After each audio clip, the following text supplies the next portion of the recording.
What's going on, guys? It's Jimmy here. We got some major potential strikes here, two different ones that could really affect our country and our supply chain. Take a look here at this. The first one here is the UPS nationwide strike is imminent if deadline not met here today. Yeah, that's right here. Take a look here at this. The Teamsters working for shipping giant UPS said a strike is imminent after walking away from the bargaining table. The UPS Teamsters said in a statement it gave UPS a 1 week notice to, quote, act responsibly and exchange a stronger economic proposal to more than 340,000 employees of the shipping company. The Teamsters demanded that UPS deliver its last, best, and final offer to the union by today. Yeah, this is the largest single employer strike in American history, and it now appears inevitable, said the Teamsters General President Sean O'Brien in a statement.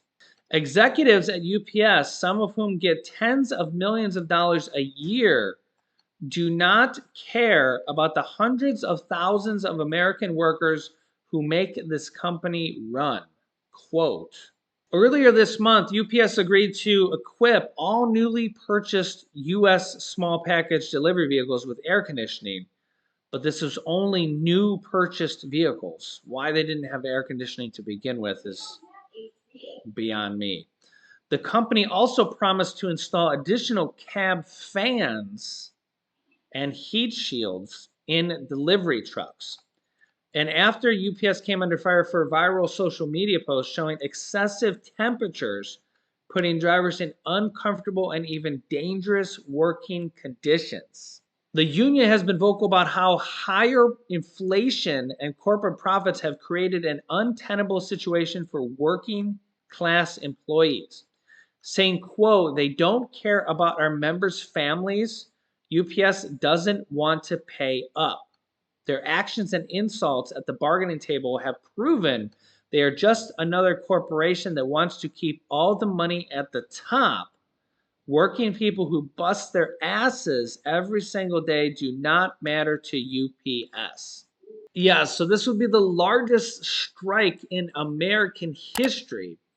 And this is not the only one going on right now that actually would affect Americans. And this second one would actually come out of our neighbor to the north, Canada. Yeah, take a look here at this. Yeah, and remember here, we've already had some significant problems with our own ports on the West Coast. Now, West Coast port workers in Canada to strike starting July 1st. This will affect deliveries and international deliveries coming into the United States. International longshore and Western Union Canada workers will strike beginning July 1st after a recent landslide vote by more than 99% of members authorized the action, and still no labor deal has been reached. Canadian West Coast ports handle almost $225 billion worth of cargo each year and are vital to Midwest manufacturing and the auto industry.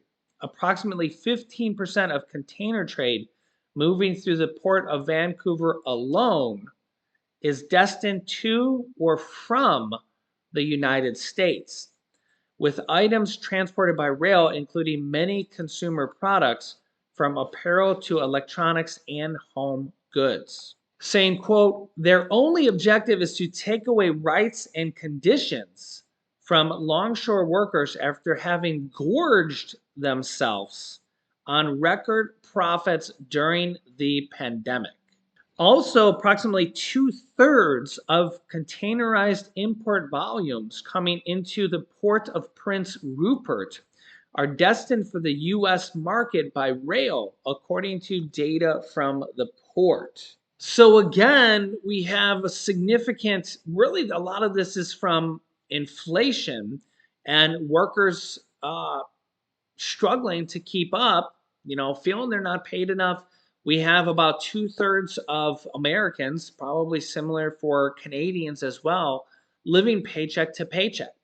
Can't keep up with everything. Inflation, still very, very high. People can't keep up. Interest rates just, sky high, staying high. I mean, they paused one time, but the Fed and Jerome Powell said to expect probably two more interest rates hikes this year.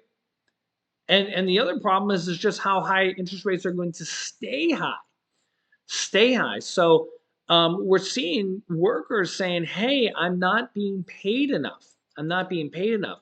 The other problem with this is that every time workers get paid more in any type of industry, shipping industries, fast food industries, grocery industries, ultimately that raises the price of things. When they raise the price of or the workers' hourly wages in shipping, who do you think ultimately ends up bearing the costs? Go ahead and say it with me. The consumer. The consumer. That means prices get raised, and ultimately, the consumer, people buying things, Americans and Canadians, end up paying more money for goods. What happens? Inflation goes up even more. Even more. And I know that like people will want to blame the president. I don't know. Do you want to blame the Canadian president for this one or the American president for this one? But a lot of this is just cycles, and a lot of this is just we're just in a vicious cycle right now. And yeah, this is why when inflation hits, it's a multi-year progress problem, and we're in the thick of it right now. This is why it's not really just gonna poof go down. And you have people like Jerome Powell and the Fed and all the Fed presidents saying, yeah, we're gonna stick it to the people and keep raising those interest rates, which is really just kind of a part of the massive, massive cycle, massive, massive problem. And this is why people with credit card debt are really just getting it hammered to them right now because credit cards at 20% plus on average. People with bad credit are at 30% plus, and they're really just getting it hit to them right now. Anybody that has to go buy a new home right now, interest rates are 7%, which means tens of thousands of dollars more in interest for you. You go to buy a new car or even a used car, you go to lease a car, you're paying thousands of dollars more in interest fees over the course of that 5-year payment or whatever. All this stuff, what does all this stuff mean? More money out of your pocket in one way or another. People don't realize it, but you are losing more money all around. All around. You're losing more money at groceries. You're losing more money when you go to buy stuff from the store. You're losing more money in interest, no matter where you're paying it. It's just a vicious, vicious cycle that we're in right now. Yeah. And honestly, if you're not hearing this from somebody like me, a lot of people don't even realize this stuff is going on. They say, "Oh, oh, I'm so tight on money. I'm so tight on money." And it's like a lot of the stuff that, the easiest kind of like analogy is like, for some reason I'm thinking about is vampire electronics. Have you ever heard of vampire electronics, where they just kind of suck electricity while you're sleeping? You have like some old electronics or just some electronics that they're plugged in all the time, and they're just taking electricity all day long while you sleep. Because some inefficient electronics will actually do that. They're plugged in every day, even though you're not using them. They're taking electricity, and your electricity bill, you're going on and you're like, why is my electricity bill, $100 a month or whatever, right? And you're like, I don't even have lights on. I'm not even using electricity, but you have all these different like electronics plugged in. Some electronics will actually use electricity all day long, even if you don't have them on. They're called like a vampire electronics. They're constantly sucking blood or sucking electricity, and they're constantly using your electricity, using your money. And that's how interest is too. That's how credit card interest is. You know, you're constantly having to pay that payment to your credit card company, even if you're not using it because you've got that balance. And this is how a lot of this different stuff is. It's constantly taking your money. And as these interest rates go higher and higher and higher, they're going to take more of your money. And this is going to be a problem that we're going to be into for a while here. So I'll keep you up to date here on all this stuff going on here in our country and around the world. So if you haven't yet, click the subscribe button down below and the bell icon so you don't miss out on anything. It's completely free to do so. New videos come out here every day at 10 a.m., 3 p.m., and 8 p.m. Eastern Standard Time. And thanks for liking and sharing these videos. Click here to see a problem happening here across the entire country. Or you can click here to see a new researcher from the Wuhan lab that says the virus was a bioweapon. So click on one of those videos next. Thanks for watching, guys, and I'll see you in the next video.